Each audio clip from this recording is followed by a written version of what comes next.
வணக்கம். நவராத்திரி 9 நாட்கள் கொண்டாடுறோம். முதல்ல மகாலட்சுமி தாயை, லக்ஷ்மி தாயை தான் நம்ம லக்ஷ்மிகிட்ட இருந்து தான் பணம் வரணும். லக்ஷ்மி தாய் இருந்தால் தான் உலகத்தில் நடத்த முடியும் எல்லாமே. லக்ஷ்மி தாயை நம்ம பிரார்த்திச்சுட்டு 3 நாள் அதுக்கு கொண்டாடுறோம். அடுத்த 3 நாள் துர்கை. துர்கை என்னென்னா மகிஷாசுரனை வதம் பண்ண மாதிரி நிறையா அரக்கர்களை வதம் பண்ணி தீயதெல்லாம் குறைச்சி விட்டு கம்ப்ளீட்டாக நல்லது செய்யறதுக்காக துர்கை. அடுத்தது சரஸ்வதி. சரஸ்வதி ஞானானந்தமயம் தேவம் நிர்மல ஸ்படிகாரகம் ஆதாரம் சர்வ வித்யானாம்னு அவள் படிப்புக்காக உள்ளவ, அதையும் செய்கிறா.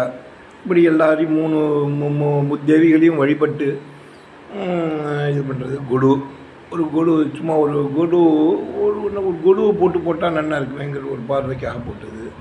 மிருகங்கள்லாம் இருக்குது. இவர் பெரிய செட்டியார், சின்ன செட்டியார் செட்டிச்சி அம்மா இருக்காங்க. இப்போ காய்கறி வியாபாரம் பண்ணுறாங்க. முள்ளங்கி, உருளைக்கிழங்கு, கத்திரிக்காய், தக்காளி மற்றும் கோவக்காய், பச்சை மிளகாய், மாதுளம்பழம், பழங்கள், காய்கறிகள், பழங்கள், மாதுளம்பழம், வாழைப்பழம், ஆப்பிளும் வியாபாரம் பண்ணுறாங்க. ஆப்பிள் இவங்கள்ட்ட சீப்பாக இருக்கும். முருங்கைக்காய், பல்லாரி வெங்காயம் எல்லாம் உள்ள செட்டியார் நல்லா வியாபாரம் பண்ணிகிட்ருக்காரு. மளிகை கடை நவராத்திரி கழித்து வச்சுருந்தார், மறுபடியும் ரீஸ்டார்ட் பண்ண போகிறாரு. இவர் ரொம்ப நாட்டுப்பற்று உள்ள செட்டியார், வியாபாரம். நன்றி. ராமசாமி ஃப்ரம் கும்பகோணம். தேங்க்யூ.